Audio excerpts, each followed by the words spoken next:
Hello, everyone. Welcome to another forecast. I almost forgot what I was doing here.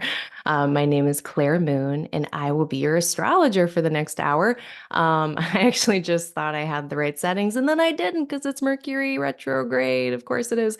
Welcome, everyone. If you are joining me for the first time or coming back, you can look to the right-hand side of your screen, and you should be able to see a chat box there. Feel free to let me know where you're coming in from, where you're stopping in from. Hello, Fionn, stopping by. Oh God, it's so late there. It's 7:30 here, which means in Ireland it's like way past your bedtime. Good to see you. Welcome. And we're going to be talking about the last 2 weeks of December. So this is part of my ongoing little aligning light astrology experiment where I'm going to try to not talk for 2.5 hours and instead talk for like a little over an hour. And I feel like these 2 week chunks are a little more easy to manage. And I want to spend a little bit more time reflecting. So before we jump into everything, I am going to do a little bit of looking at the last couple weeks, and that'll help us jump into the next two. So let me bring up the clock. Actually, before I do, so I know like no one's here yet, but that's fine. I just wanted to pay attention to the fact that it's Wednesday today. So Wednesday is Mercury's day. And today I was gifted by my partner, I was gifted this shirt. And this shirt has like a frog, tadpole, salamander situation happening. And I just want to make sure everyone sees this. Praise Hermes, praise Mercury. It's green. And I was like, oh, this is so perfect. And it took me hours to put together that it was Wednesday. And then I got this very synchronicity type shirt with a frog on it that's also green. These are all symbols of Mercury. So for fun, I looked up in the Picatrix. So the Picatrix, which is, I think it's like from the 14th century originally, but it's basically like a astrological magic manual written by Persian wizards. It's a very cool book translated by John Michael Greer and Christopher Warnock. But anyway, there's a cute little part about Mercury and the types of animals and plants and minerals that correspond with Mercury. So I wanted to read this, and it says, and of animals for that correspond with Mercury, we've got humans, small camels, just the small ones, I guess. That's kind of funny. I didn't see that before. Zebras, rumas, apes, wolves, and all animals that jump or run swiftly, all beasts that feed through trickery. So, like camouflage, hiding, sneaking up on things, which is interesting because there's a lot of like predators that I don't know if we would think about them being mercurial, but maybe sneaking up on them.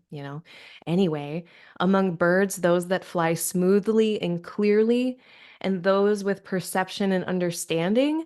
The first bird that comes to mind that flies really smoothly and clearly is the pileated woodpecker, pileated, I don't know how to say it, but the big giant woodpecker with the big red head that's like the stereotypical Woody Woodpecker, if you're familiar with that cartoon. Um, they have this really interesting flight pattern where they just like glide along and then they kind of do these little like, I don't know, kind of graceful little glides that are their little pattern. That would be very Mercury. Um, let's see. Those who have pleasant voices amongst, and this is the frog part, I think. Well, they already said jump and move swiftly, but among small animals, those that move quickly, such as ants and the like, and of colors blue and mixed colors. So I thought that that was super de duper necessary because I don't know. Does that count as remediation? Does that mean that we'll have no technical difficulties today on the day that Mercury is stationing? I don't know. But let's bring up the clock. Hello, the clock. Here we are. Mercury has stationed and it is moving in apparent retrograde motion in the sky. Uh, let's see. So before we dive into the future, let me look at some things from the past. Um, so first things first, just to run through the dates of interest again. So for the whole month of December, we've got Mercury entering into Capricorn on the 1st of December. So that's already happened. Venus entered Scorpio. Said we had a Sagittarius new moon that just happened yesterday. Mercury stationing today. Sun, now moving forward, the sun is entering Capricorn on the 21st. We're going to have our solstice. So we'll talk about the solstice. We have the Mercury Cazimi on the 22nd. That's when Mercury and the Sun are conjunct. Then on the 26th, we've got the Cancer full moon, and 29th, Venus entering Sagittarius. And then on the 30th, Jupiter stationing direct. About that same time, Mercury is also stationing direct on like the last day of December into the first day of January. So that's what we're looking at. Looking at old business, gonna be, this is my own perspective, and just so everyone knows, I have a lot of mutable placements. So my chart ruler of my first house is an immutable sign. My moon is an immutable sign. I got a lot of things in mutable signs. So this is hitting me, and I did not love that Gemini full moon, nor did I enjoy the Sagittarius new moon that we just had. I did not enjoy either of them. They were a little spicy, a little like just tense, just lots of tension. For me personally, just a lot of scatteredness. I have not like Mars and Scorpio was very focused for me personally. I know it's not like everyone's cup of tea. It's kind of, it is the quintessential intense thing. But I will take that any day over the scatteredness of my energy. Now, those of you who have Mars and Sagittarius natally, if this is in your birth chart, you have had your whole life to figure out how to wield this very powerful thing. So like someone was commenting on a Twitter post that I made. I was like, how do people handle this spice? How are people seriously handling I'm going to circle what I'm talking about here. The Mars and Sun in Sagittarius. Like, how are people dealing with that? And, a lot of Mars and Sagittarius natives weighed in, and they were also super enthusiastic. They had some outlet, they had some channel for this that they had figured out or honed. And of course, with a mutable sign like Sagittarius, we would never ask them to choose just one way to use their energy. But yeah, it's been a lot for me personally, who does not have this whatsoever. In any event, hopefully y'all are keeping your head on straight much better than I am. Um, that's been rough though, because then we just had a new moon there. Um, new moons are fine. It's a time to rest, usually. It's a time to regather, regroup, clean, do your laundry, stuff like that. Write in your journal if you haven't been doing that. So we just had that. New starts in the Sagittarius part of your chart.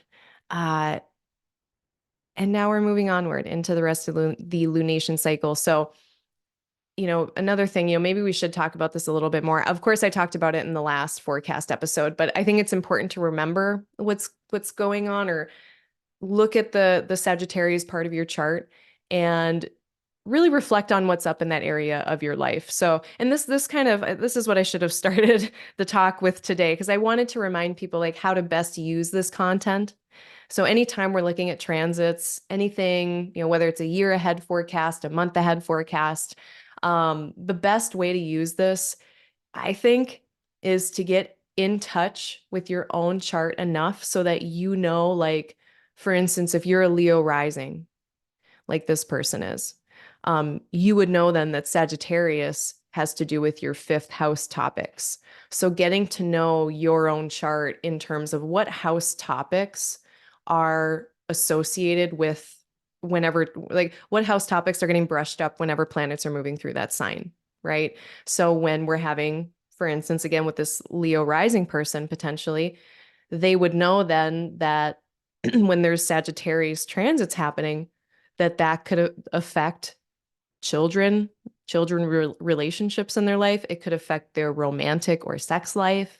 It could reflect something going on in their creative process, if they're a creative person or have to be creative in their life. It could affect their self-expression. So the brain can kind of automatically lock in on a few more specific topics where that might be coming out as. So today, we're going to be talking a lot about Sagittarius, Capricorn, Taurus. We're going to be talking about those areas quite a bit.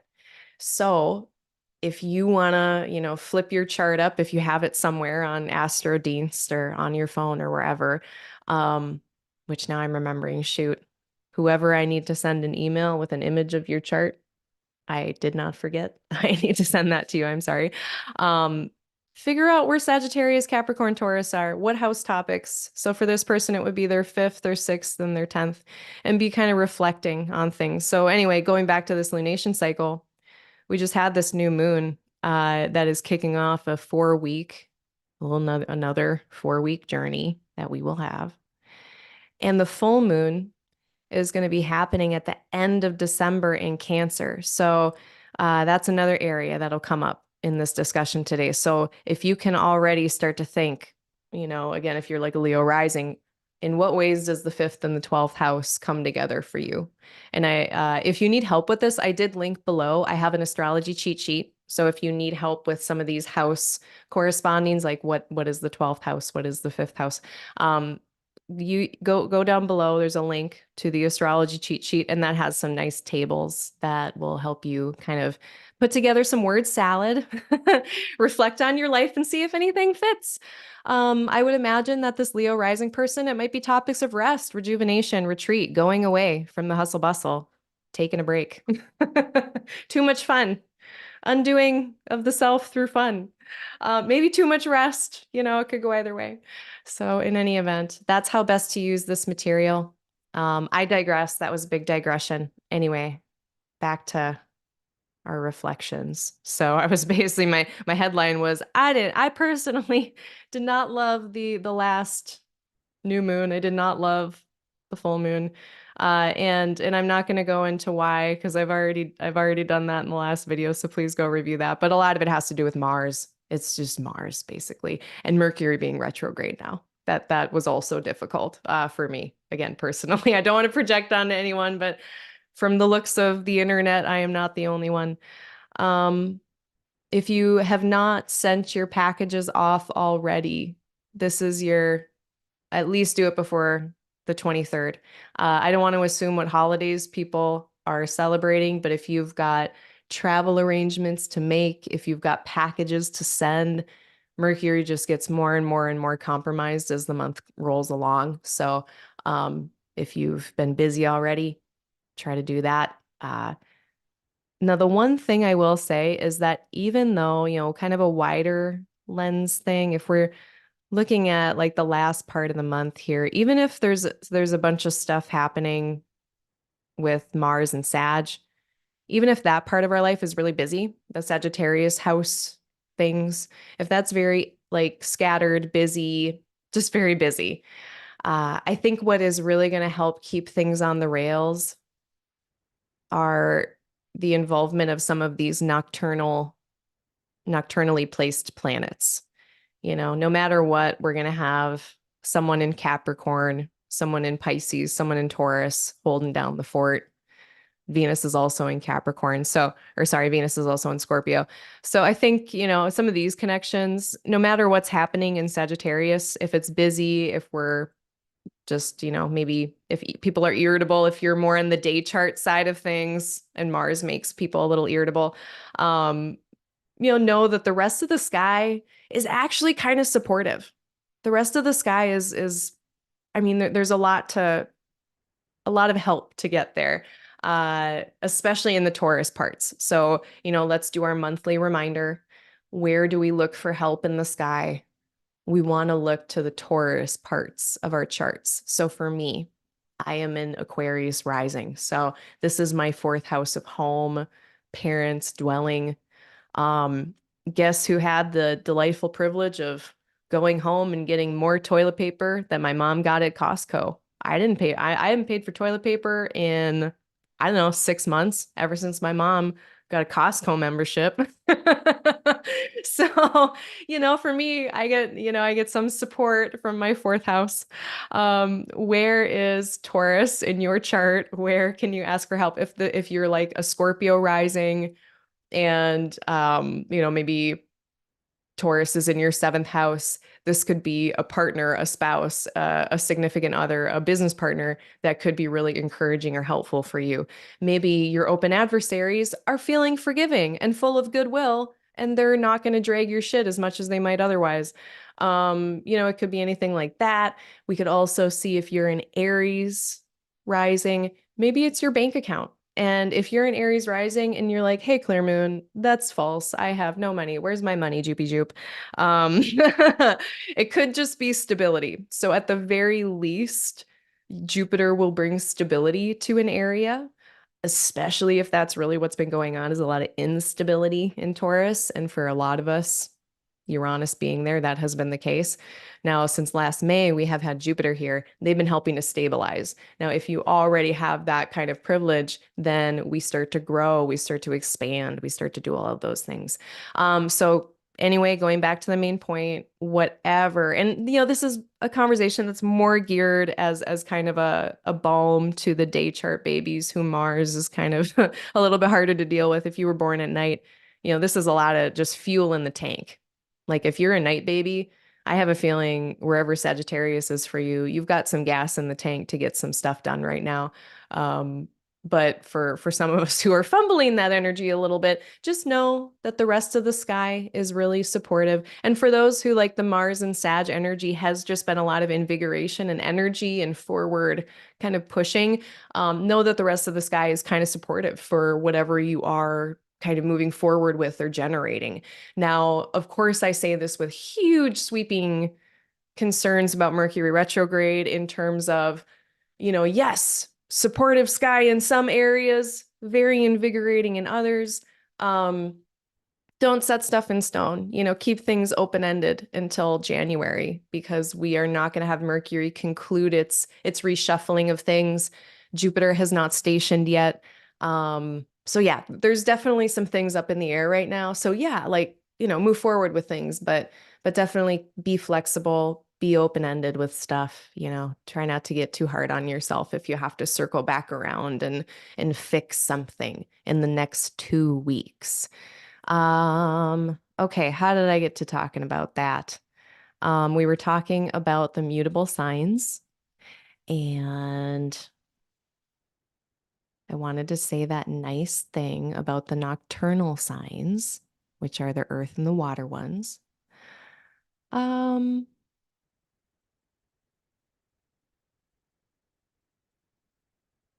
wanted to also just quickly mention, so Mercury, of course, we all know they're up to their retrograde business. So this is a great time to tie up loose ends, to fix things that need fixing, things from the past that come up, whether they be forgotten emails or, just people from your past knocking on your door.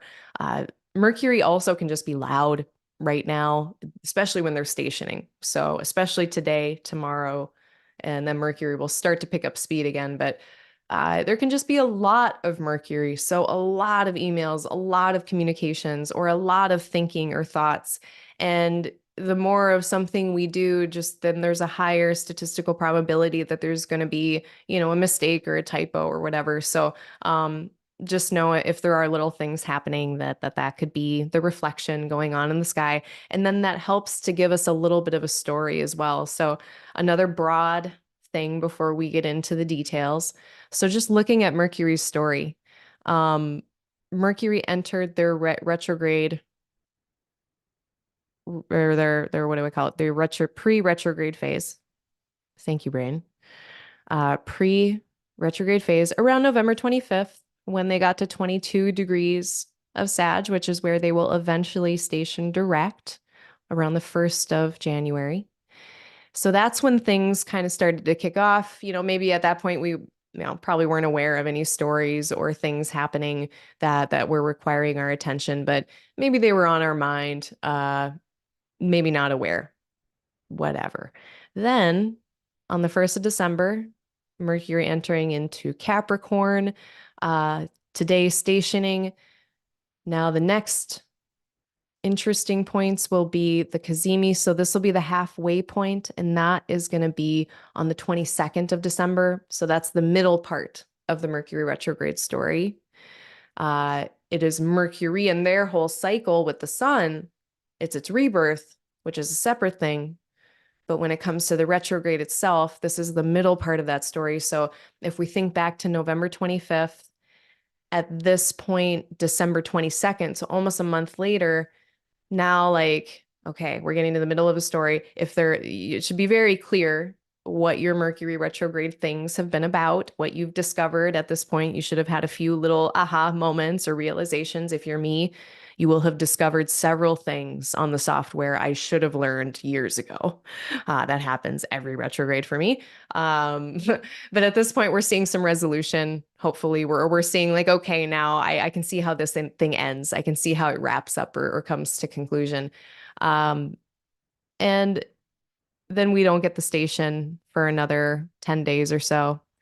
Uh, and then we still have to wait until we get to about 8 degrees of Capricorn, and that's on January 20th. That's when this whole thing wraps up. So from November 25th to January 20th is our whole little Mercury story.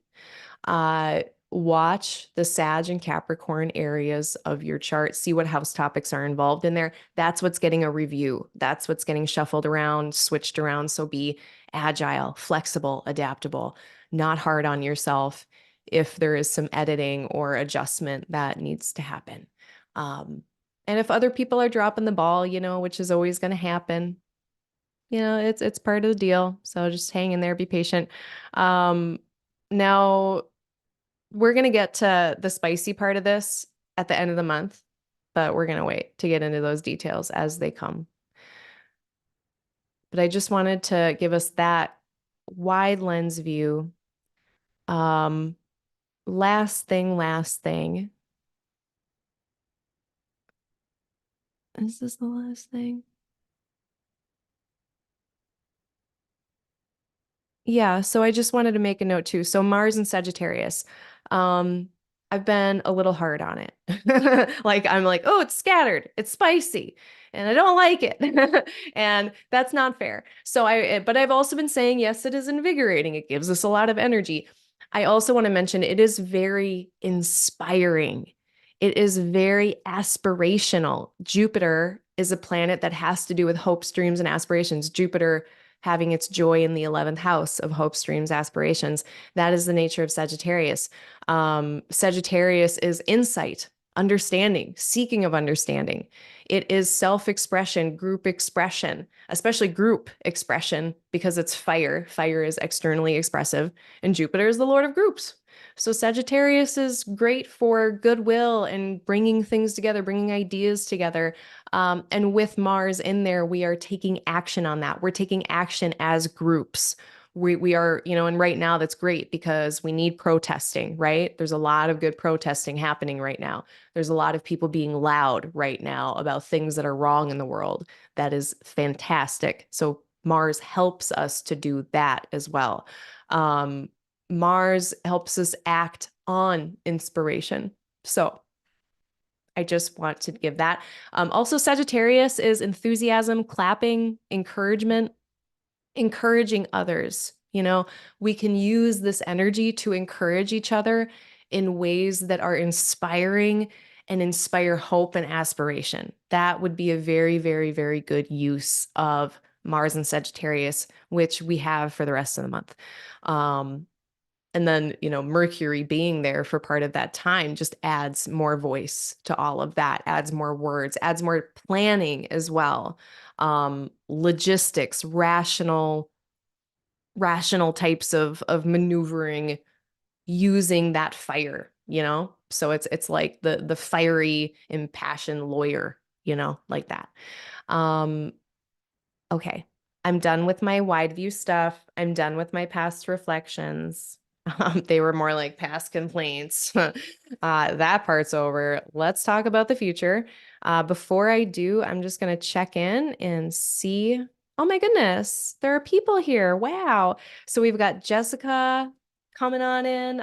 Nicholas from Sparkles of Gold is here. Fantastic channel to follow if you don't already follow Nicholas. We've got Sam. We've got JJ. Hello, everyone. Welcome, welcome, welcome.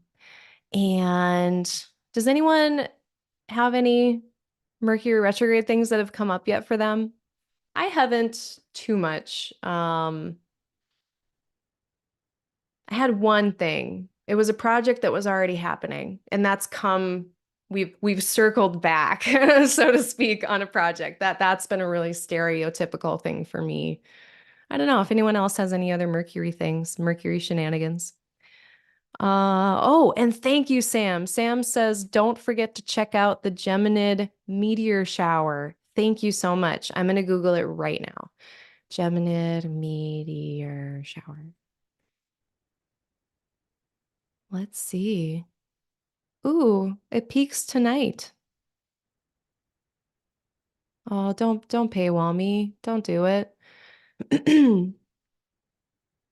They're going to last until December 17th. So we've still got a few more days. Who can see it? Can we all see it?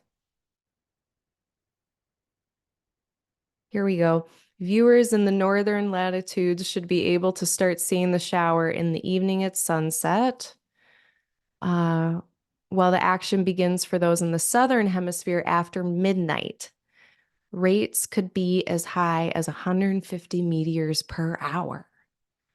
Uh, let's see. Yeah, cool. Awesome. Thank you for that. I love that.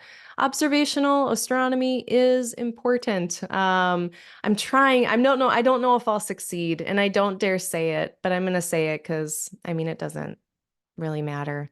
But if it were a perfect world, I would have forecast reports for each rising sign for the year ahead. Month by month, sell those puppies, so that people can just have a whole report, like 50 pages in their hand that they can just flip to like month by month. But what I want to put in there is observational astronomy as well. Like, hey, if you go out in the morning, this is what you'll see. If you go out in the evening, this is what you'll see. And there's a bunch of symbolism that goes along with that. So if you've been messing with me for any amount of time, you know that. And I have been forgetting sometimes. I need to get back to that of really paying attention to like what planets can we see, what planets can we not see, and what does that say about things? Because it does say things.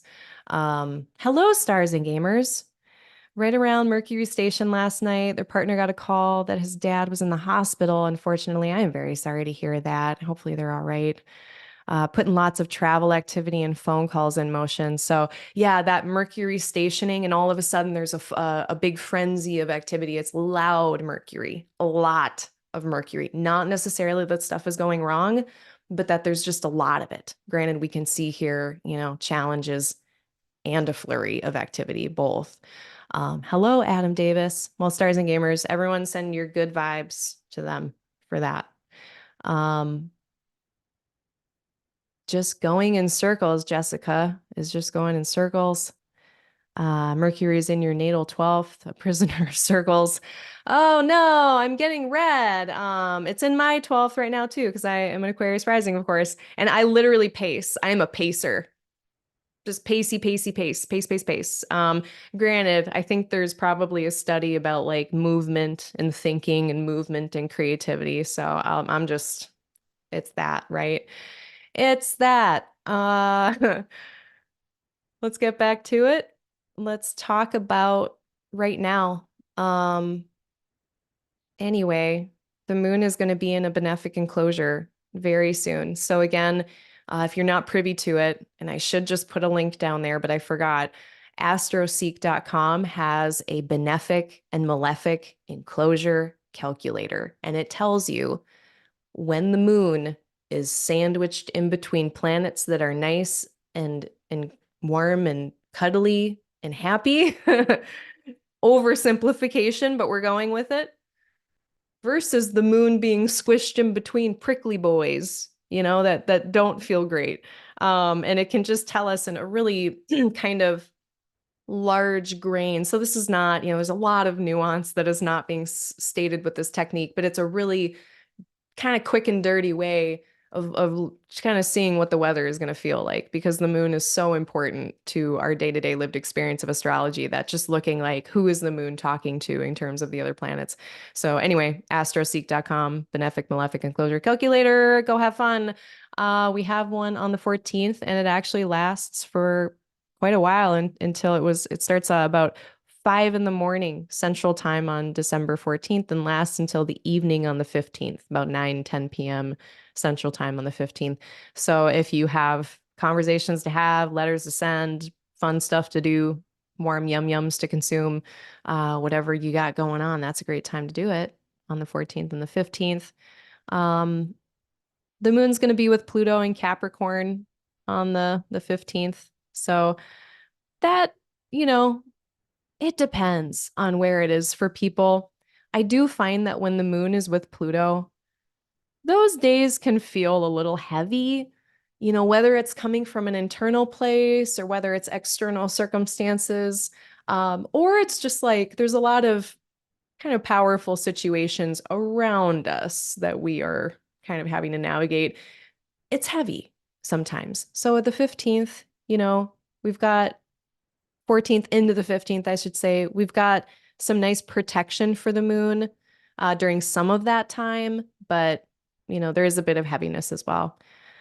So then the moon after that on the 17th, 18th, and by the way, what we're working up to right now, we're working up right now to the solstice. So kind of the two big events, Mercury stationing today, and then next biggest thing is really the solstice and the sun entering into Capricorn and all of that. So we're leading up to that right now. Um, the moon is still pretty not bright. Pretty much can't see it. Still on the 15th. We'll be able to feel maybe a little bit more lively after the moon picks up some brightness on like the 16th, 17th. But we're still in dark moon time. If I can get my pen to do what I want it to do. And then we are going to have our moon in a mutable sign. So this is on the 18th. All of these mutable signs right now hold this square between Mars and Saturn, and it's a little tense and crunchy. So I find when the moon is in mutable signs right now, and again, depends on your chart. If you have a lot of mutable placements, if you have a lot of placements in Gemini, Virgo, especially early, early right now with Saturn, Gemini, Virgo, Sagittarius, Pisces, Gemini, Virgo, Sagittarius, Pisces. When the moon is in these signs, it's going to affect you more. That being said, or other points, any kind of points in these mutable signs doesn't have to be, a luminary, but yeah, it can be a little crunchy. So on the 18th, just know that things are not feeling super great. Uh, around this time as well, Venus is going to start applying to Uranus in opposition. So this is going to be something to watch as we move toward the solstice. I think this is going to be a larger signature. Anytime we get Uranus opposite Venus, there's going to be a chance of like having this difficulty holding space for relationship and our freedom, relationship and our independence. We may just be feeling a little itchy in some of our arrangements with others. It could be the way, it could have nothing to do with relationship. It could be the way in which we find pleasure or joy. And especially being a bit under-resourced in Scorpio, Venus might be having a hard time feeling good or just getting the kind of thing that she wants. In the past, I've used the example of pistachio ice cream. It's this really beautiful, specific type of gelato that I've had. And it's really hard to get. And, maybe like, let's just pretend like that is the only kind of ice cream that brings me joy, is this pistachio kind. And yeah, that means I'm going to be a little under-resourced when it comes to that. So it doesn't have to be that, if you have natally Venus and Scorpio, that you're never going to find joy. But let's just say, okay, we're having a hard time with that already. And then, maybe there's something about this seeking of joy that we're not able to exercise our independence with.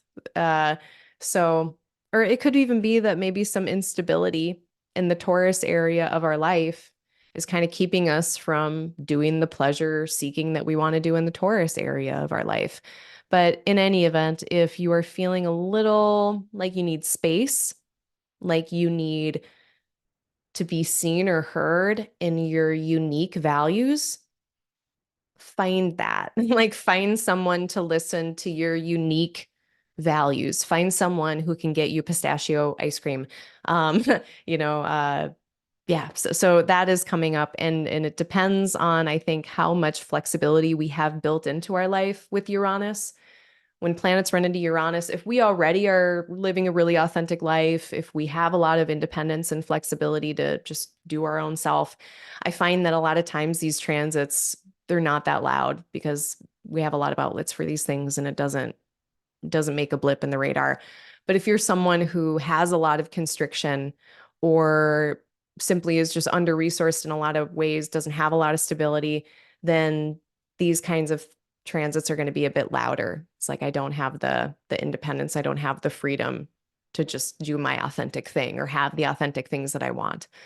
And that can get really frustrating. And with an opposition, we can feel some frustration. So that could be the case, but all in all, I mean, it's nothing to be concerned about. It could also be a time to go out of your comfort zone and try new things, especially things you don't think you're going to like with Venus and Scorpio. It might be, trying new things that are very outside of your comfort zone and maybe just not super mainstream either. And maybe you have that as some kind of adventure. So that, again, all of that's leading up into the solstice. And once the moon gets into Aries, this was a bit of an interesting time as well. So now we're going to be getting this really powerful trine, this fire trine happening. And this is more on the 19th, 20th, 21st. So, like, again, not to glorify like getting shit done all the time, big fan of rest. Rest is resistance. But if you do have shit to get done, this is a great time. We're getting a trine from all of these Sagittarius planets, and we're also getting a square by sign and then eventually by degree here with Pluto. And, Moon square Pluto, that's a lot of power. That's a lot of energy to hold. But so it's not necessarily comfortable, but time and time again, whenever Moon is square Pluto, I find that it's like you can move a mountain. You have the ability to just push against something that seems very insurmountable. So I think, the combination of the optimism, the positivity, the kind of get to the finish line-ness of Sagittarius mixed with just that intense, powerful square between the moon and Pluto. I think that's a recipe to kick ass, take names. And again, that's more the 19th, 20th, 21st. Now, at this point, again, depending on like if you're celebrating Christmas, this is like the beginning of the holiday season. A lot of the families are starting to get together now. There might be some road rage happening. Like I can imagine a situation where road rage is happening. So if people are like spicy on the road, like, just mind your business, pass and move along. Um, but yeah, all in all, I'm really looking forward to it. But there is going to be Rahu here. That was another thing, another amplifying element, another kind of turning it up, increasing things in terms of the fire and the wanting to get it done, get going, begin. But it can also be confusion. And in Aries, we can potentially have a lot of impatience. So, a lot of get up and go during this time, 19th, 20th, 21st. Just make sure it doesn't, turn into like irritability potentially. Or if you're noticing that, just be like, yep, it's spicy fire time. How do I channel this energy into something that's productive or constructive? Uh, Let's see. Yeah. Yeah. And the other thing I wanted to mention too is that this is that thing where I was mentioning earlier how, whatever's going on with the fieriness, and again, if you're a day chart, good luck. Um, Whatever's going on in there, the rest of the sky is much more temperate. It's much more chill. So I think it's actually kind of a beautiful combination. We've got the fiery element. We have a motivated type of element in the sky. We also have things to say, okay, and here are the parameters. We need to have it be done by this time. Also, you need to remember to rest and eat. Also, you have to do these other things, and being able to kind of hold space for all of that calmly versus just erratic, scattered energy that's spinning its tires, which now, the later the month goes on, that will be more of the energy is the spinning of the tires. So, especially, this 19th, 20th, 21st, taking advantage of what is a very nice situation between Mercury and Saturn and Jupiter. So this is part of what I'm talking about. We've got all these planets of rationality and planning and logic and being able to navigate kind of boring, dry stuff, practical matters. They're online. They're doing that. They're doing a great job. So I know, Mercury's retrograde, but at this point in their part of that journey, they have picked up speed. They're moving. They're doing things. So then let us go to the solstice and talk about Capricorn, my motherland, the place where my son is from. Um, Whoa, what am I doing?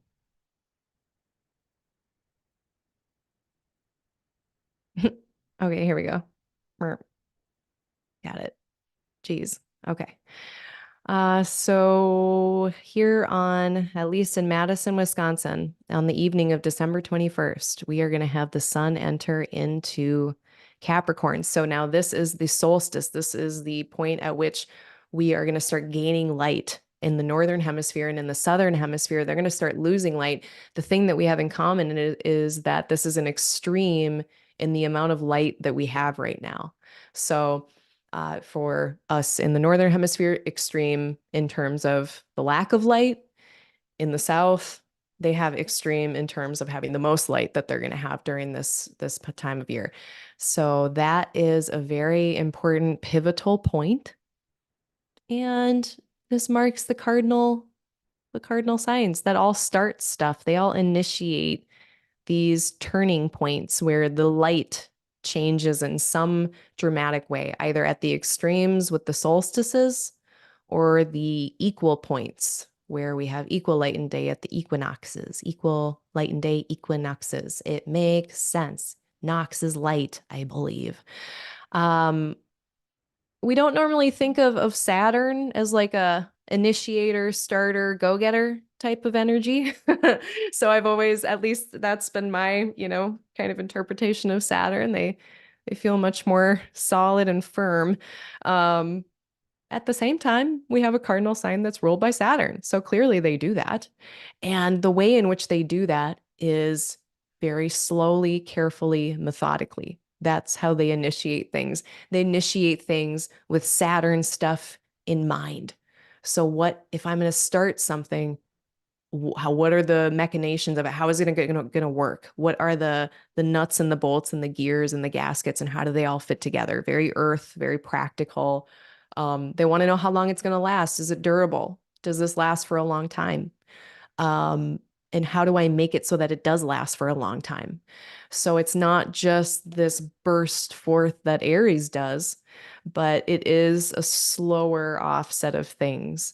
So that is, and I'm just kind of waxing poetic right now about what is it to be cardinal and Saturn. So another thing with Saturn in this place, or Saturn being the ruler of this place, is this is nocturnal Saturn. This is nighttime. This is earth. This is feminine. And when we say feminine, philosophically speaking, it means different things to ancient people than it does to us now in a lot of ways. And feminine was meant in more of a responsive type of way in terms of earth and water. And I talk about this a lot, earth and water being nocturnal, more responsive to what is going on around them versus air and fire, diurnal, day, masculine, if affecting and influencing the world around it, expressing outwardly and impacting things around it. That's what fire and air do. Water and earth respond. So if we're beginning something, if we're Cancer and we're also this nocturnal starting initiatory influence, what's the wet version of that?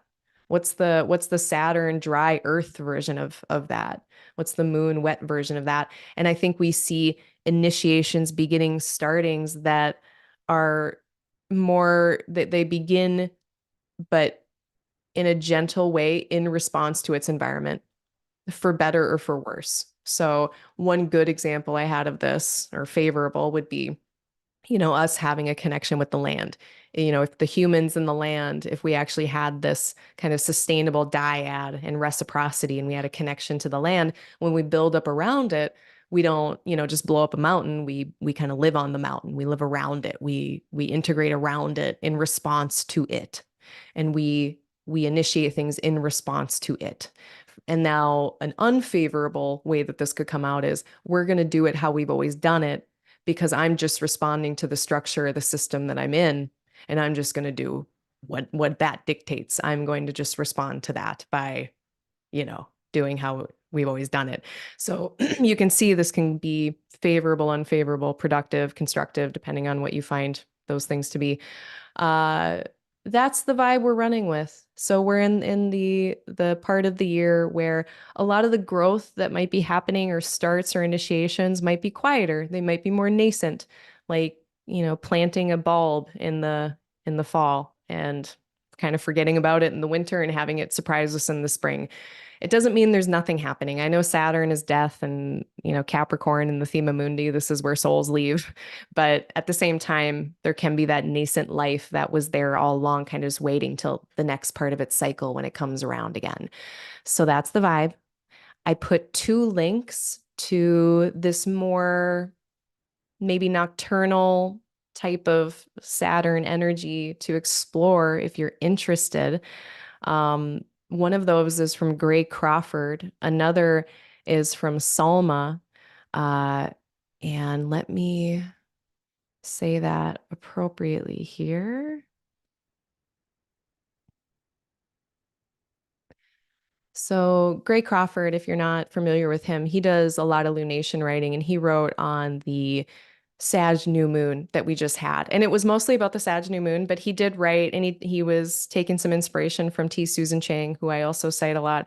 So I wanted to touch on that because that focuses on kind of this nocturnal, more feminine Saturn kind of principle. The other was from, I saw it. So thank you to Cameron Allen. I saw it because of him on Twitter. And he was sharing some work from J.M. Hamad, who has a podcast called Star Night Dwell, which I linked below. And there was an episode about Saturnian paradigms in North Africa with Salma of Beit Zuhal, which means the house of Saturn.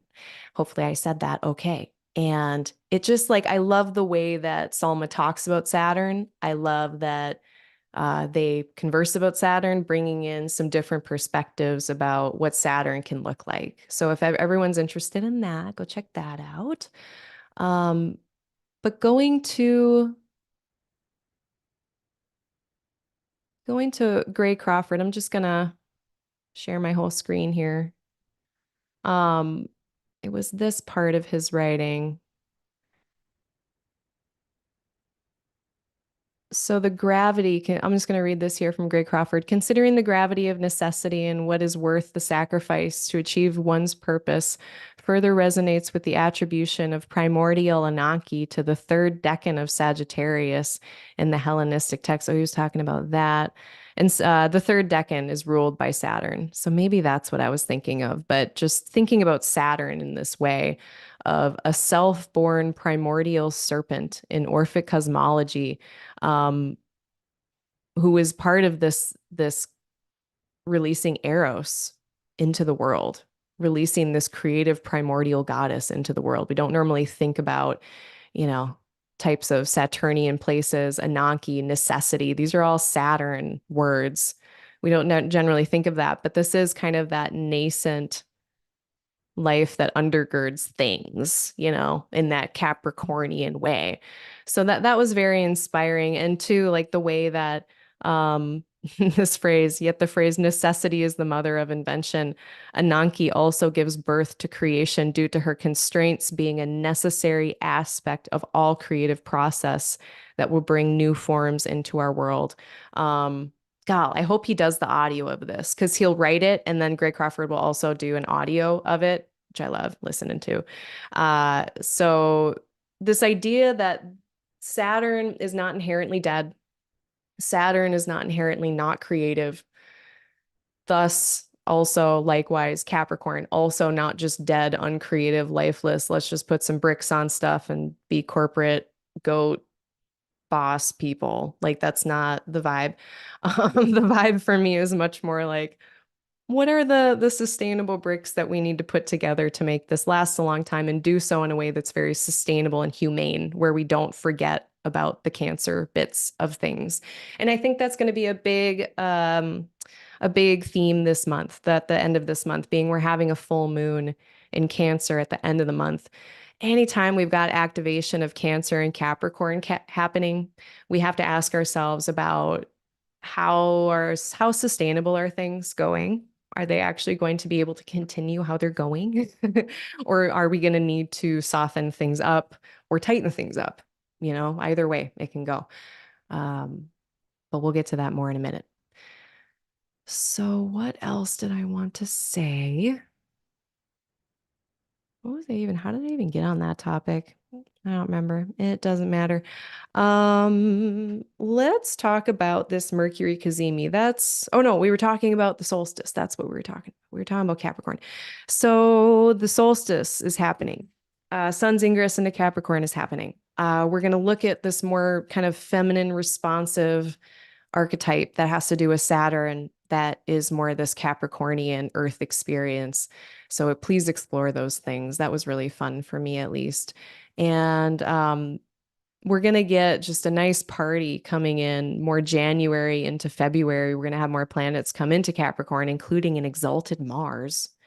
And I'm really looking forward to January and February. October was wild. November was like, I feel like, at least my experience was things came together, dust settled a little bit from October. December has been kind of a tough cookie, but January, February, and not to, you know, like just wish away my life, not to just wish away, the present moment. But the weather's looking a little better, just objectively speaking. It looks better last half of January. So, I guess another big headline for today is everyone get your buns to mid-January.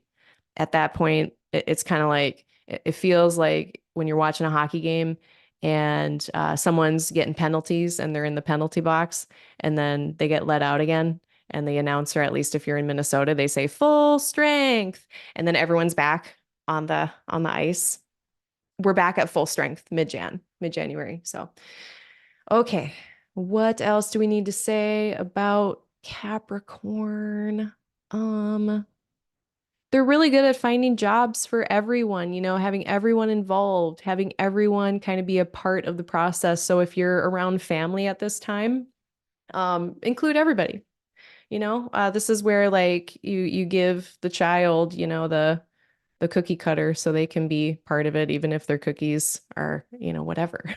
Just make sure everyone's involved. I think we forget too that Capricorn is kind of that, um, I don't know. I think there is that, I don't think it's hyper individualistic. I think there's a lot that Capricorn and Cancer share in that kind of coming together of forces, coming together of people. So I think actually the holidays are a perfect time to do that. Uh, Okay, last thing about the 21st. Moon. When the moon is with Rahu in this last part of Aries, I want everyone also to just like take her easy. Um,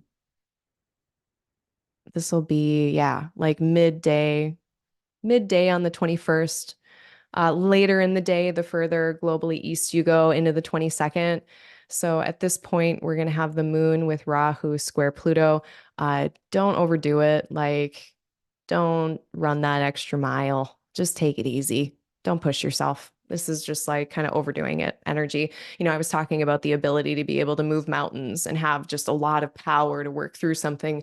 Also, don't push it, don't overdo it if you're not used to working that hard. Um, Especially if it's physical stuff, especially if you're dealing with snow. I don't predict, maladies, but like this is the quintessential shoveling and having a cardiac event. So just take it easy. All right. Mercury Cazimi. That is on the 22nd. When is it perfecting?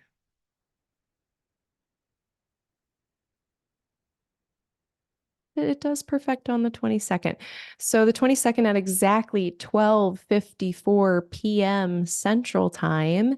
So more in the evening on the 22nd in Europe, more into the 23rd if you are in Asia or further globally east. And this is a moment where it's the middle of Mercury's cycle. So, or sorry, the middle of the Mercury retrograde phase. It is the beginning of Mercury's cycle with the sun. So it's a rebirth for Mercury. This also means it's a rebirth for the Virgo and Gemini parts of your chart. So looking at what's going on in Virgo, what's going on in Gemini for you, those house topics, it's a good time to, regroup, restart things, clean things up. It's just a nice time to review, turn over new chapters, make some changes if you need to.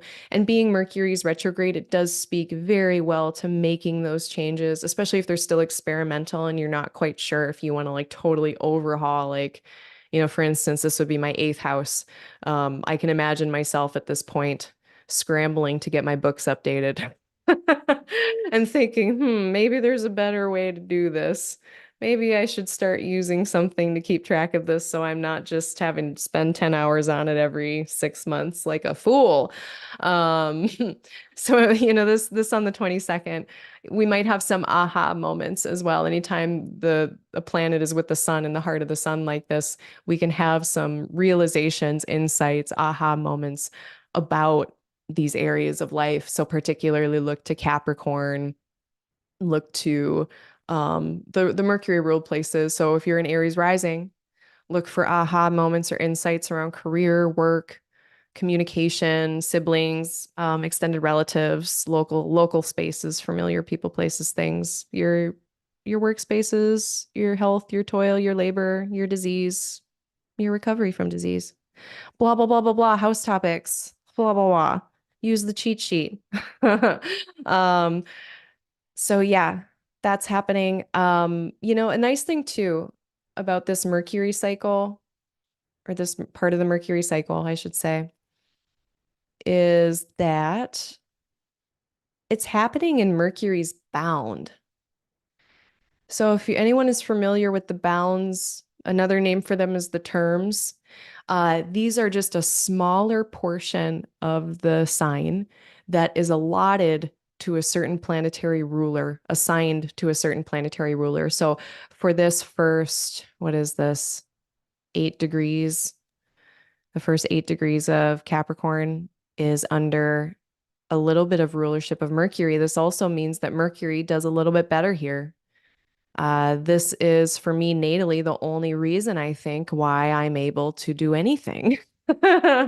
So, Mercury's getting a lot of help. They're getting help from Jupiter. They're getting help from Venus. They're getting a lot of assistance here. They're having this nice stabilizing kind of sextile with Saturn. Um, so I think this Mercury Cazimi on the 22nd, like, I don't know. Trying to remember. Listen to the astrology podcast. Listen to the auspicious elections that they do. I want to say they did this. I've been seeing people talk about this. Of course, I wouldn't use this for like Venus things, but might be a decent electional chart with this going on, just temporarily. So a few more details on that. The medieval Cazimi. So the definition here, whenever a planet is within 1 degree of the sun, that's the Hellenistic definition. It's a little wider, a little looser. We've got a whole degree on either side of the sun. Medieval has a narrower definition of within approximately 17 arc minutes. So that begins on the 22nd at about 8:30 in the morning Central Time. So if you're doing, more delicate or sensitive things, or you want to time things more delicately, after 8:30 in the morning Central Time, and then it perfects at 12:54 p.m. Central Time. And when is it done? Did I not put when it was done? I just decided to skip that part, I guess. Hold on a second. Uh,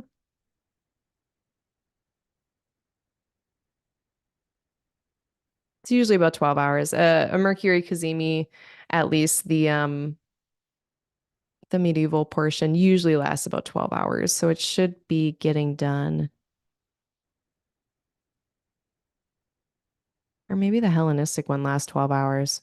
Yeah, that must be what it is.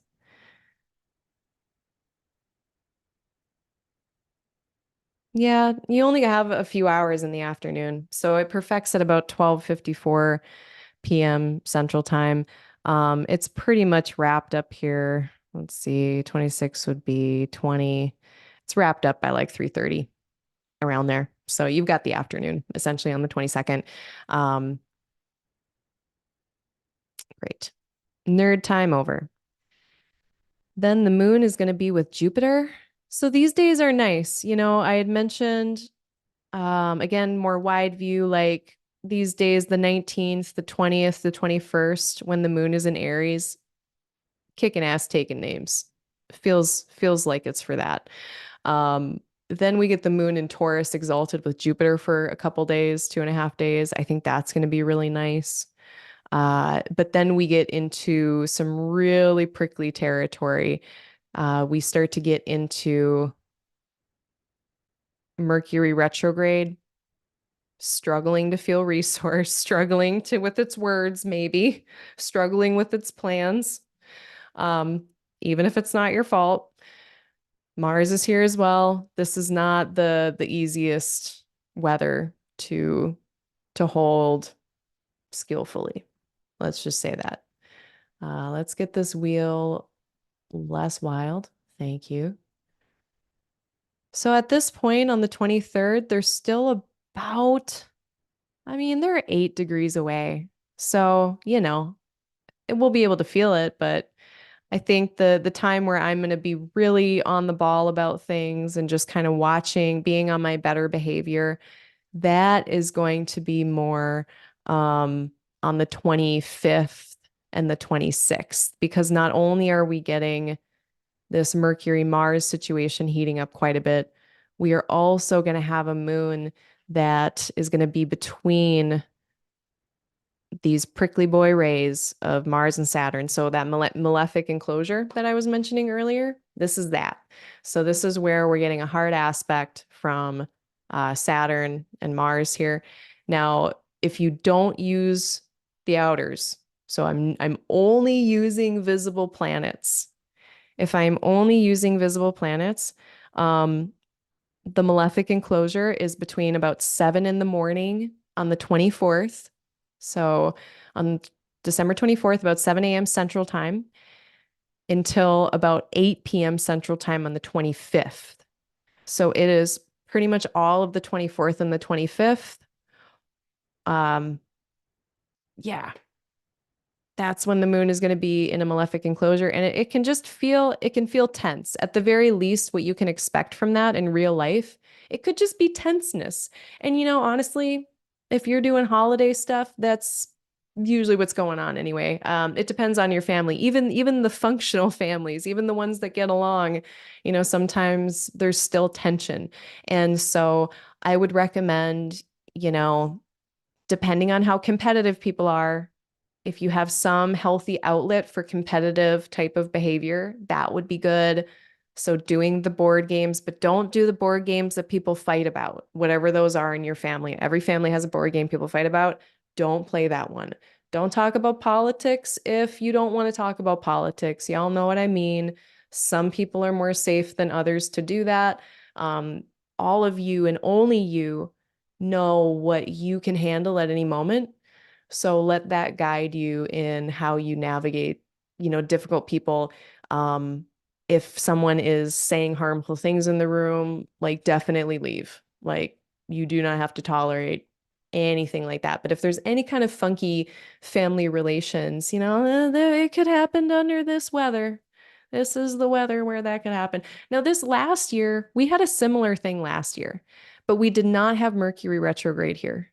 We did have like a full moon situation with Mars across, it was across Gemini Sag. And I said the same thing last year. I said, political stuff, pick your battles, and only you know what battles you can pick safely for you at any given moment. Um, so, just keep your head on a swivel on the 24th and the 25th. And know that the 26th will probably be more chill, especially later in the day. So let's see what else. I'm gonna check in with the chat. It's been a minute. Um, Thanks everyone so much. I've kind of been going ham here. Hard as a MFer, as they say. It is, yeah, it's just been, it's always something, but that's the weather. Oh man, that's awesome, Fionn. They have a benefic enclosure on their solar return. That's really great. Makes those spiky essential dignities of the moon and Venus a little more palatable now. Yeah, totally. Well said. And my birthday is the 26th, you guys. Like, and I mean guys with a Z. Like, look at this. Look at this. Like, hold up. This isn't even it. I don't even get a Cancer moon. I'm just whining. This is not how you use astrology, by the way. This is me being poor behavior in public. This is an unskillful use of astrology that you're witnessing right now. It's me whining and being like, "Oh no, what's gonna happen?" But it's natural when you see this in your solar return chart. You guys, I gotta like just hang low. I think I might have to just go into hiding for a year. I already got myself into trouble once this month. So, I think that was an omen. I don't think I'm allowed to say stuff this year. I don't know. We'll see. I think it'll be interesting. But here's the good news for me. Um, by the time I am having my solar return, the moon is separating from all of this. It's at 27, I think. So, that's I'll take it. It's not applying to them. It is separating and I'll take it. That could be worse, right? Um,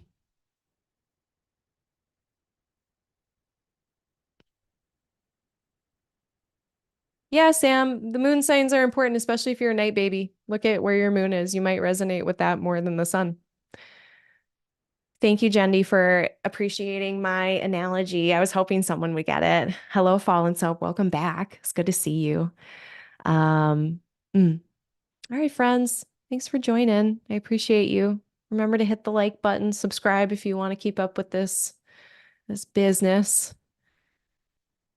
And let's keep moving it. Um, at this point, we are. Oh, and I did want to touch too. So that Mercury, middle of the Mercury retrograde phase, uh, that's a time. So again, like thinking wide a scale, November 25th to January 20th. That's the whole Mercury pre-retrograde phase to this Cazimi, all the way to the end of the post-retrograde phase. The very middle is the Mercury Cazimi. At that point, we should be able to see some path ahead with anything we've been working on, any tangles, anything that's been tangled in Capricorn or Sagittarius by the 22nd, by the 21st, 22nd, we should be starting to see things move in a forward direction instead of feeling stuck or something like that. Now, after, usually that last half of the Mercury retrograde cycle, um, we usually see things reconcile. Now, I heard Chris Brennan say this on his December forecast, which usually I don't listen to it until I'm done with mine, but I did listen to all of it, like, because I was going to wait. Um, he mentioned this that because of Mercury Mars here happening, they really throw a wrench in things a little bit. It's not going to feel as neat and tidy of an ending to this retrograde as I think it usually will for us. Like usually we're seeing a lot of resolution here. It's much more messy and frenzied. So, I guess the other piece of advice too might be, uh, especially after the 23rd, after Mercury re-enters the same space as Mars, if we're feeling a sense of urgency, do your best to just pump the brakes if it's not actually urgent. Just, we can have a sense of urgency. I have one all the time. Um, it's not real most of the time.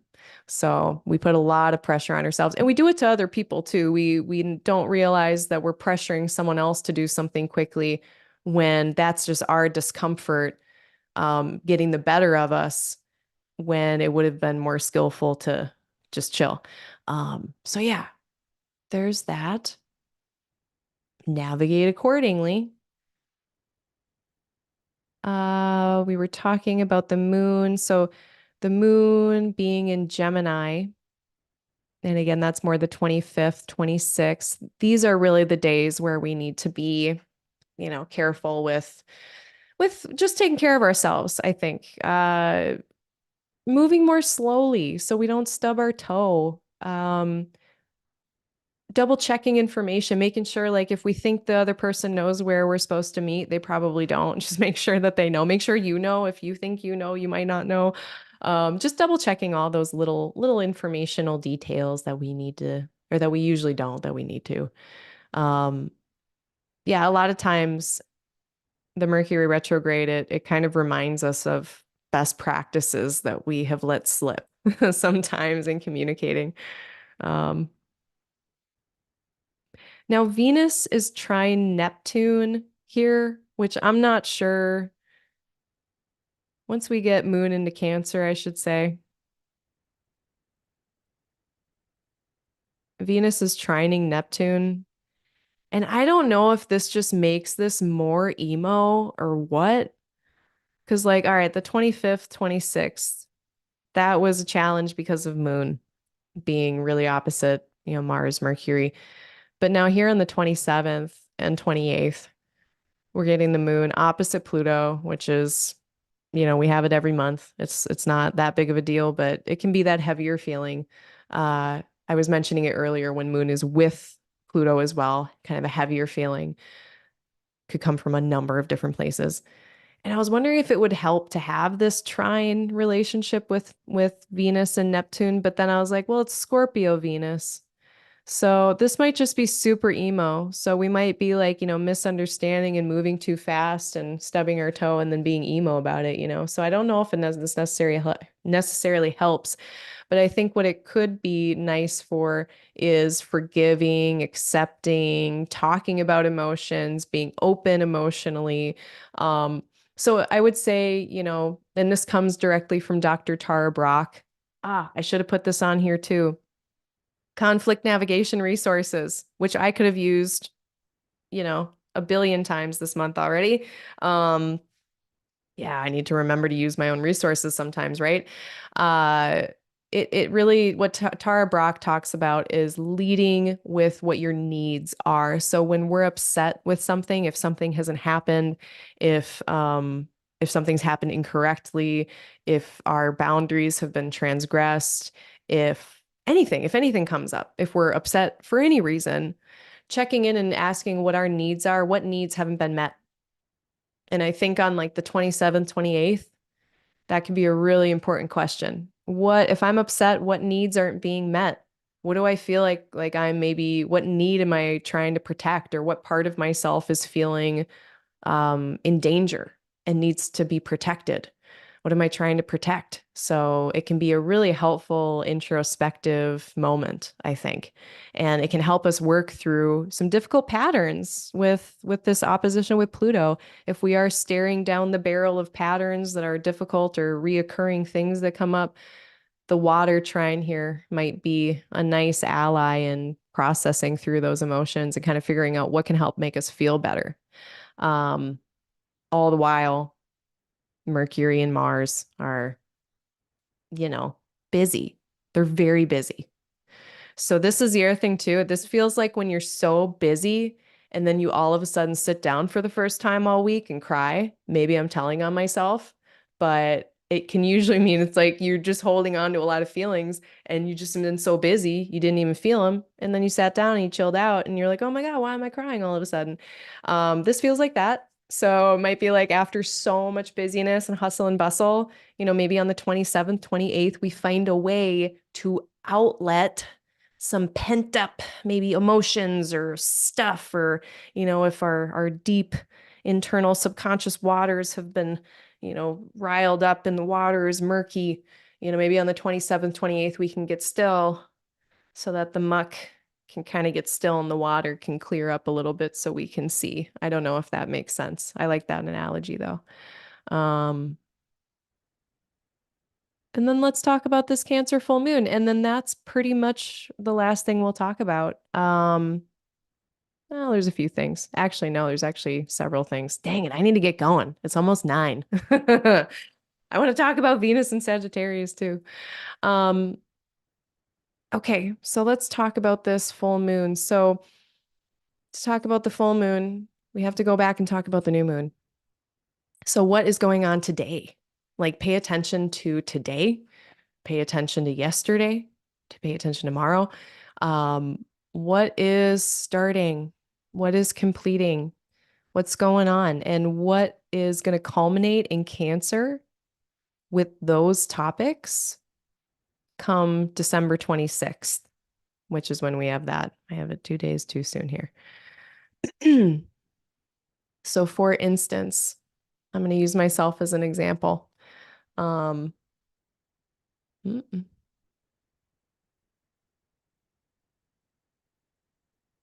Whoop. Sure, that works. Okay. So for me, my new moon was in the 11th and it was also by my midheaven. And so my career stuff is involved a little bit, my public life, my hopes, dreams, aspirations, my friend groups. So what's going on for me right now is I'm starting a work project, the one that I circled back around to. And I can tell you right now that in 2 weeks, if I don't take care of my health, I'm going to be able to tell. So I'm going to try to really balance these 11th, 12th house places in my life with my 6th house places. I'm going to try as I might, as I'm tinkering away and working on my hopes, dreams, aspirations, as I'm doing all this behind the scenes work and keeping my noggin on straight. I also need to remember in the 6th house that I need to fold the towels sometimes.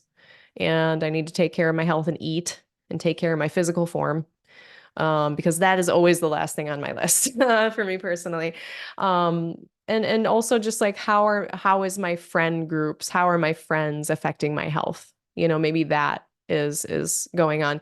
I can think of a number of friends who are providing me support and encouragement, and how that helps me in my labors, So try to do your best to look at your chart, look at the house topics, draw some connections, see what's going on in your life between, those house topics and what could be culminating between, Sagittarius, we'll just call it Sagittarius, Capricorn, and Cancer. And try your best to not forget about the Cancer stuff because that's going to be coming on around. I'm going to play with looking at the lunation in this way. The last aspect that the moon has beforehand, I always like to look at that. And that was a very supportive but somber trine with Saturn saying, okay, here are the parameters, here's the limitations, here's the realistic situation for your growth. And we have to remember too that when the moon gets into Cancer, this is the first time that it's really had to choose, it had to make some decisions a la Austin Coppock's third decan analysis. He talks about making hard choices, and we hopefully make hard choices in order to focus our intention and our attention on what we want to grow. What do we want to actually nurture and protect so that it can grow? What do we want to make sustainable so that it can be humane to life here? Uh, and in order to do so, I can't spread my attention. My attention can only be spread so thin. And so Moon in Cancer is really helping to show us. I think it's a culmination. I think it's showing us, okay, this is what you have chosen to focus on, maybe over the last 6 months. Maybe we can think about it in that larger scale too, since the last Cancer new moon about 6 months ago here. What have you been focusing on in Cancer for the last 6 months, and how is that culminating for you? So in my sixth house of disease and recovery from disease, health, maintaining my health. I mean, dang, what the heck? If I'm looking at the culmination of my health, well, my report card isn't very good, you know. So check what your report card is. Um, it'll be shining light on that area. Now, I like to think about the decans. I do. And another thing that's been going on is really trying to make the most, and this comes from T. Susan Chang and her description of the first decan of Capricorn being a place where we can turn instability into an advantage. We can navigate unstable terrain and navigate challenge. And despite that, or even because of that challenge, have something grow or have some kind of advantage come from that or some beneficial thing come out of that struggle. So, in what ways, if there are challenges, struggles, busyness, what kind of cool things are coming out of that? What are we making the most out of there? And in this first decan of Cancer, you know, I think thinking about ourselves singularly, what are we kind of pouring ourselves into? It's this the two of cups coming together and this kind of pure bringing together of two creative sources of energy or two generative sources. And that could be you and an idea. That could be you and like something inside of yourself that you're trying to grow or nurture, like compassion for yourself, connecting in that way. It could be, that quintessential, mother and child or, parent and baby kind of intimate, codependent, very necessarily codependent in that case, connection. But maybe looking at the other ways too, in which some connections that maybe aren't helpful, but are still really integral to our life. But looking at those and seeing, okay, how are these going? Are these helping? Are these not helping? Um, okay. Last aspect the moon makes, or the aspect that they make after they have their opposition with the sun, is a sextile with Jupiter. So this is the first lunation in a moment that feels decent to me. Like the last two, like I said earlier, like the one we had yesterday, didn't love it. 2 weeks ago, didn't love that. Um, this one feels like nice. We've got, of course, a Cancer moon. Cancer moon is great, very resourced moon, very able to tap into its body, able to tap into the needs, into how we're feeling and actually manage that. Um, and we're not having any kind of deleterious relationships with the destabilizing planets, and we're getting help from both of the stabilizing planets, Jupiter and Venus. So all in all, it just feels like a really nice culmination to whatever has been worked on the previous 2 weeks. So we need to get our buns through the holidays. Uh, and I like what's going on there.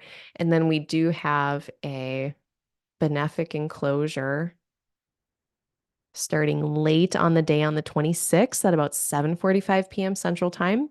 And that actually stretches, if we're only using the visible planets, again, no outers, but until the 28th at about 4 p.m. Central Time. So 26th, 27th, 28th, we have a nice little pocket where things might feel a little bit more gentle if the 25th, 24th, 25th, 26th were a little bumpy.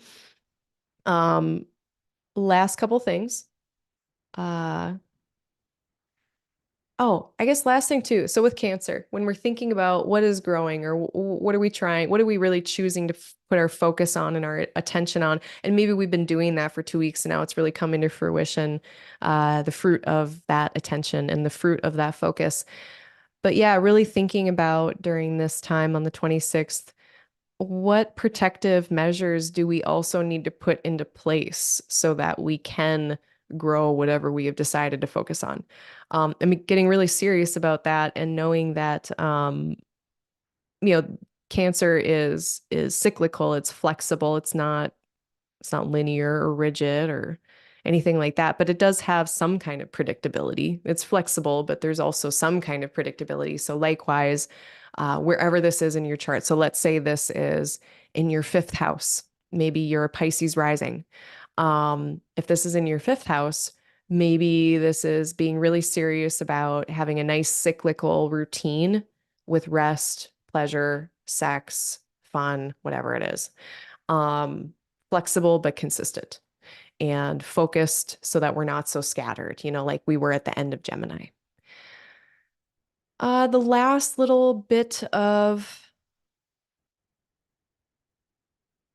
clunk, clunk, clunk, last little things about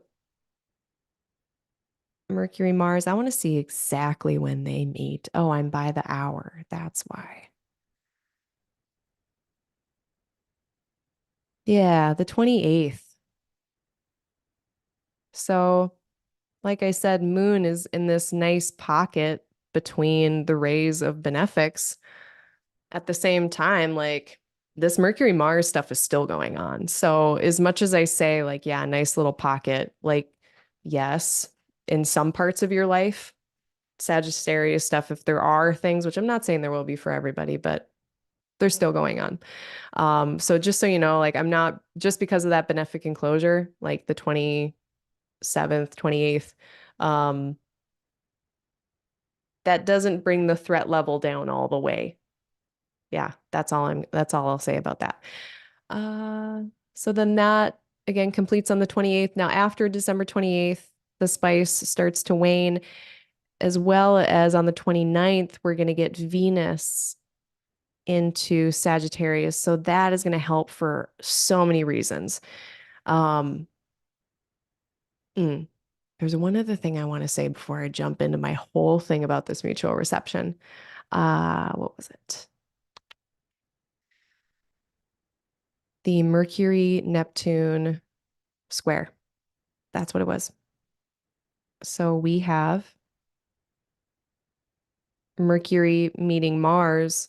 What I haven't been mentioning is that this is also with a Neptune square. So, I mean, you know, December 23rd, like that whole week, this whole last week of December, it is a little tricky.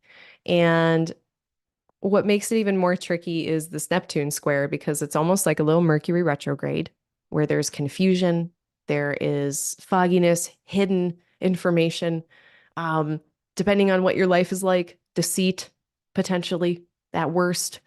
Uh, a lot of inspired action gone wrong. So very much, ask for people's preferences, don't assume stuff, make sure people are feeling okay before assuming things. Definitely don't make a single assumption. It is so hard not to because our brains are literally wired to do just that. That's what they're made to be, little prediction assumption machines so that we can predict when predators come. And it's when we have transits like this that really make us slip on banana peels while we do this primitive brain thing that we all do, which is make assumptions. So, yeah, everyone's on notice. Like, double cross your T's, dot your I's, do whatever you're doing. You can't avoid life, so just move more slowly. I think that's the antidote so many times is just move more slowly, ask more questions. When we're dealing with especially like Sag, one of the antidotes is Gemini, ask questions. If we're dealing with Virgo and, if this, then that, very algorithmic, if this XYZ is or isn't happening, then this is, and it can be very helpful. It's how I did pharmacy. but the antidote is acceptance and CTFO. So just remember, we can use the chart to help us find the antidote for things. Sagittarius is also fast. It is so fast. So part of the antidote is slowing down. So I think just slowing down, asking questions, having compassionate curiosity for ourselves. Well, why is it like this? Well, why is that? Same with other people. That's going to be, I think, pretty much the deal, how we get through it. Uh, okay, this is great though. So now at the end of the month, this is so darn helpful. We've had all these planets in Jupiter, and Jupiter has not been able to see in there to help them this whole time. So, not only Mercury retrograde, Mercury in exile, in the place where it doesn't have a lot of resources. Not only that, but then its ruler, Jupiter, can't see it. Once Venus gets in here, now we've got what's called a mutual reception. They are exchanging signs. It's like if you and your best friend are in each other's house and you got each other on speed dial so you can tell each other where your forks are. Which drawer is it? Is it the left drawer or the right drawer? And instead of searching through all the drawers, you can just call really quick and they can tell you. Now, it's not the strongest connection. These places they don't share an aspect. So, on the Richter scale of strength of mutual receptions, it's at the bottom. That being said, it's better than no connection and it's really helping. And it just helps to connect. Okay, Jupiter, what's abundant? What's good? How does that help us with all this rearranging and busyness and Sag? All this busyness, all this stuff we are doing here. We haven't been able to connect it with our resourcing of Jupiter very easily. Now we can. We're also getting Venus in here, she is just gonna help to smooth over and use her charm and ability to connect people that weren't otherwise connecting, and connecting with goodwill, kind of in this recipe with Jupiter being able to connect in. At this point, Jupiter and Mercury are both stationing direct, and this mutual reception also helps to guide these planets as they are stationing direct. So this is very, very nice. This is like, I hate to use the word functional, but in this context, this is just incredibly more functional than we have had things for a moment. The other cool thing is that at this time, we also have the moon in Leo and Virgo. They are having interactions with both of these places. So helping to kind of tie together the Taurus and Sagittarius parts of our chart even more. So we can ask ourselves, look at the Taurus part of your chart. Where's the abundance there? Where's the help? Where's the affirmation or the encouragement? And how can we use that to help us with whatever we've been busy with in Sagittarius? And it's going to be easier now to, I think, get that support, get that kind of connection. And all of this just at the end of the month feels like resolutions finally coming in. And even though Mercury is still retrograde, so, okay, it's not the end of the story there, but really like resolution starts to come in much more quickly now. A lot of the messiness increasingly getting tidied up. And then we see Jupiter is stationing at the end of the month. So December 31st, they're pretty much just not moving. Jupiter stationing also means that the Jupiter areas of our chart are now going to start to shift and likewise move forward or in a different direction. So that's very exciting. That'll slowly happen over the next month as Jupiter slowly picks up steam. So look to the Sag and Pisces areas, see what there has been kind of stalled and getting reshuffled around and waiting to move forward. For me, it's been my second and my 11th, in my midheaven. So it's like my money and my job, stuff like that. Because I've been restructuring things. I'm trying to get passive income going so I don't die, Big restructuring though. It's like I've used this analogy before, but it's like a ship that's making a big slow curve, a big slow turnaround because it's a real big slow ship. That's how I kind of feel about Saturn recently stationing direct, Jupiter stationing direct. All of that, these are some slower shifts. So then Mercury also stationing direct. That is going to be on January 1st at 9:07 p.m. Central Time. So at this point now, things are shifting. Of course, when planets station, that doesn't mean all of our problems are fixed. That doesn't mean that if we've had a bunch of loose ends, they're all tied up. It doesn't mean, that everything's in the rear view mirror. Again, that's more January 20th. But at this point, things are starting to feel much, much more different. Um, Venus will have cleared her initial square. It's really great that she comes in and immediately has this mutual reception with Jupiter. At the same time, as soon as Venus enters into Sag, she enters the square with Saturn. So it might be, the first few days of Venus in Sagittarius, like the 29th, 30th, 31st, 1st, much more serious, somber, like very excited, very enthusiastic. And with Venus to share now with other people when I'm up to, I want to bring people in and, maybe share my projects with others. Saturn brings in, oh yes, but there are these constraints and limitations, and you have to abide by these structures, or here's the delays. But then once we get into the new year, once we get into January 1st and 2nd, we've dealt with those kind of limitations and somber realities of things, and we're ready to be excited again and share it with other people. So that was my last thing I wanted to leave us with, was some kind of happy Venus and Sagittarius things. So, thinking of that enthusiastic, fast first decan of Sag, and now the desire to share that with others and taking part in the delight of groups, the delight of enjoying things with other people. It's very Venus in Sagittarius. Now, in that first few days, when she's squaring with Saturn, it's like, I'm very excited about something and I share it with people, and they're like lukewarm on it, or they don't get why you're excited, or they just don't, they're not picking up what you're putting down. That could be very Venus square Saturn. Or it could be, hey, I have this really great big idea, but then your friend's like, yeah, but we got this other thing we got to do and we can't do it yet. Now after that square, so again, more into January 1st and 2nd, then the reception is going to be warmer. So if you're kind of trying to pick when to share something with someone that you're excited about, wait till after the 1st or 2nd. Don't do it like the last few days of December. Um, but that being said, Venus and Sag, it is encouragement, inspiration experienced with others, encouragement, inspiration experienced through others. So taking in the works of others, this is great for sharing other people's stuff. Artistic or beautiful expression of our aspirations. So if you have certain aspirations, maybe you're going to express about it more poetically or with more enthusiasm than you usually do. Venus is about our ethics and values. It's about what we like and we don't like. So expect with Venus and Sagittarius for people to be loud about what they like and what they don't like. Expect people to be loud about their ethics and values. And yeah, that can be great.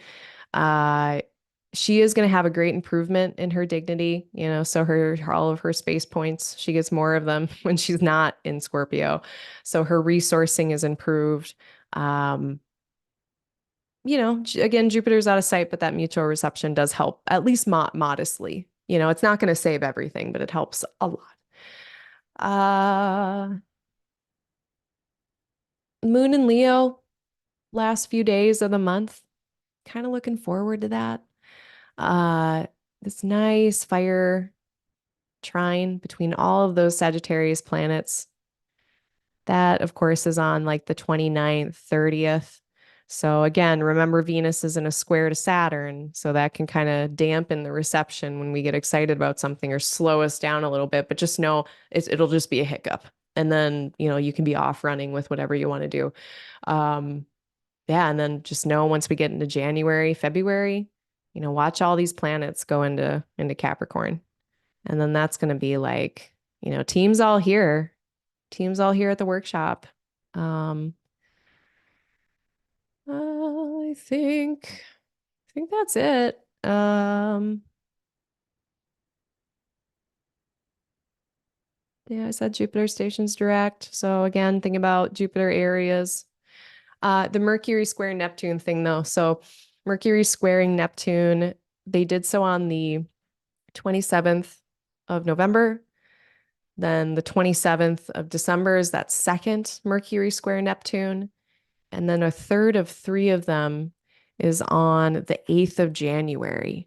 So, I was kind of mentioning just over communicating, uh, making sure that we're not assuming anything about what people know, ourselves or other people. That is going to be helpful to get us through this.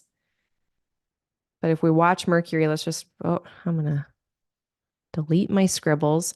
So watch Mercury as it stations direct. It's going to make a lot of the same configurations that it's going to retrace a lot of the steps, I should say.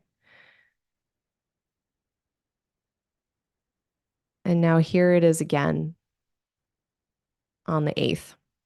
So, again, like we know the Mercury retrograde story won't be totally in the rear view until January 20th.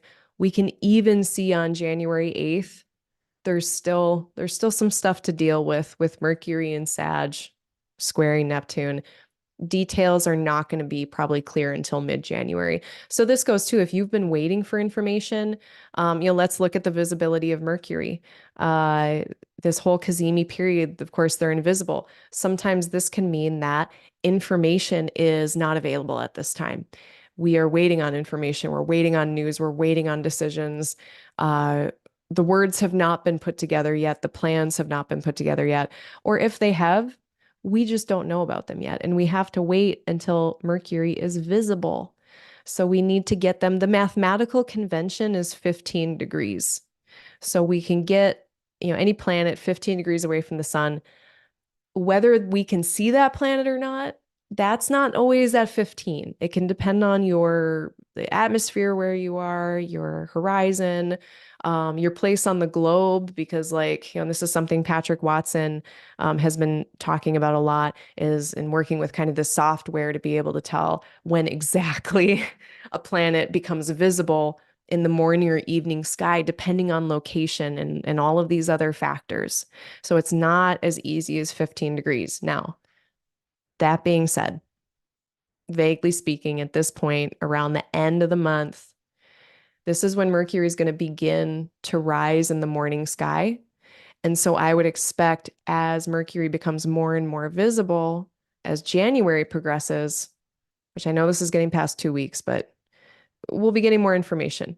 The information that has been delayed, that's more coming in the first 2 weeks of January, increasingly as Mercury becomes brighter and brighter and brighter.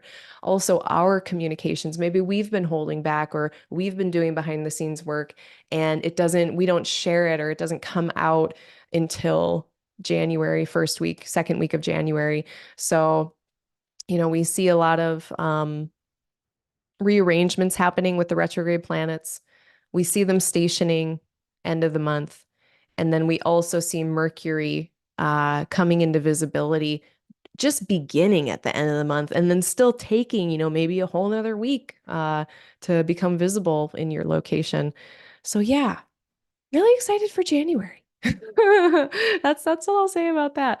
Let me check in with the chat and see if there's any final questions, concerns, comments. Oh, thank you, Atlas. That is so darn kind.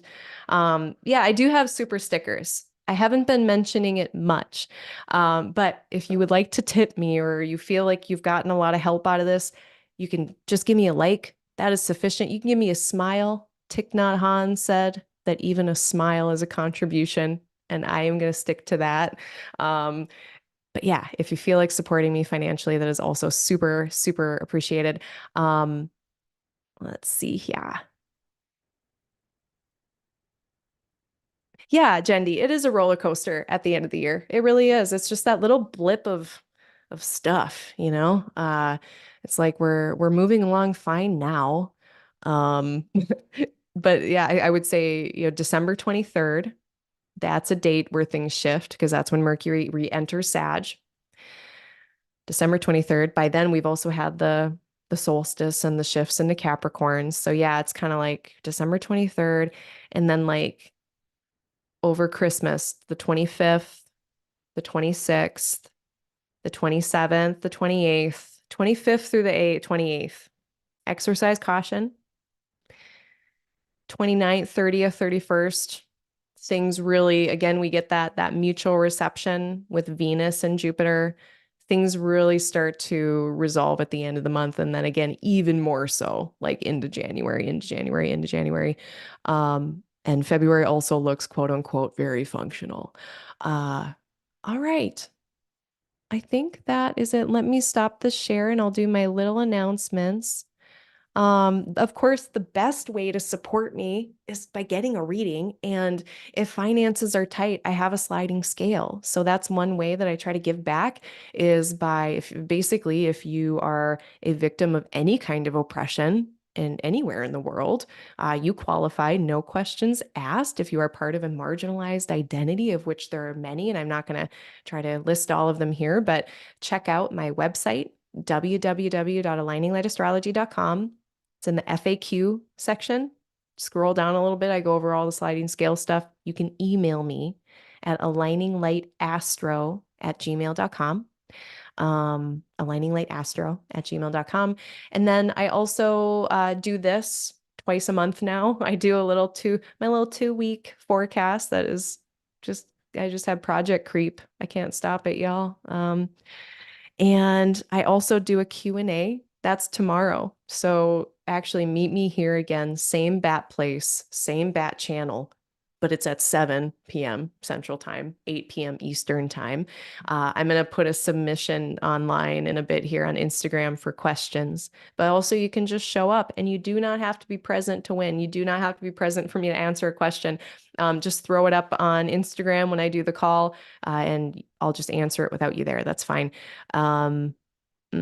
So that's tomorrow. I do those once a month. It's the second Thursday of every month. I do my YouTube office hours. That's what I call them. Other than that, I'm just pretty much doing readings. I've been working on a paper that hopefully gets published. I'm not sure. No, I'm not saying anything. I'm not, putting anything in stone until this whole Mercury retrograde situation is over. But yeah, I'm kind of doing that quintessential thing that no one probably wants to do during a Mercury retrograde is try to write something serious. At the same time, it makes sense because it was already going on and it's kind of something that's coming back from the past. So it's kind of perfect in that way. But a lot of my energy is going to that piece of work, which is on the empty houses or how to read an empty house. If you don't see this work come out there, it'll come out somewhere else. I know it's an idea that wants to be burgeoned forth and it's doing it. So I'm birthing some kind of idea there. Doing readings. Yeah, I really have not a whole lot else. I do have a newsletter.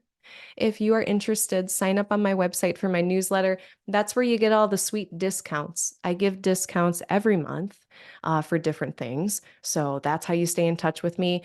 Sign up for my newsletter. I only do one a month, and I usually do some kind of writing, some kind of here's some dates. So it's pretty high value email, for all the emails that we get. I think it's kind of a one-stop shop. I'm doing the reading club. If you're part of the Hellenistic astrology group, if you've bought Chris Brennan's Hellenistic astrology course and you've forgotten about it or whatever, we're doing a book club for Chris's book. We're only on chapter 4 next month. So we're going really slow and steady. You can join at any time. You do not, if you've missed it, that's totally fine. Just come on back. That happens the first Saturday of every month, approximately. You can email me if you have questions about that, getting on that list. And then discounts that I do have right now. So my current discount that I always have running is Astrology Podcast for 10% off. So if you just put Astrology Podcast in the redeem coupon button on my website, I'm just going to go there. Have I ever even shown y'all my website? And P.S., if you're here, you don't have to stay for this, but if you're interested, why not? I'll do some advertising for myself. This is my website. Look at my cute little face. Here's all my stuff. There's a newsletter sign up. I got services. They're here. I don't know. I might change this. It's side scrolly. It's kind of interesting. But yeah. Also, if you want facts frequently asked questions. If you want my astrology cheat sheet, this is for free. Uh, it has all kinds of tables, all kinds of little lists of words, my proselytation of the Thema Mundi, and basically a very quick and dirty guide to reading a chart with a lot of hot and handy tips and a lot of cool links. So there's that. Actually, I even have a cooler thing. Favorite astrology resources. Anyone interested? I've got all my favorite teachers. Everything's a link. Well, agree. Everything's a link. So all my favorite astrology podcast things, all my favorite little astrology nerd resources. This is a very one-stop shop document. Check it out on my website. Anyway. Oh, we got Inception. Oh, I gotta stop share. Okay. I think that's it. I got discounts. Sign up for my newsletter, get a reading. Thank you so much for joining. I hope you have a lovely month. Safe travels. Take care of each other. Be kind to each other. Be kind to yourself. Take care of yourself. And don't forget to look at all my little helpful, handy links below that I have mentioned. Okay. Thanks, everybody. Take care.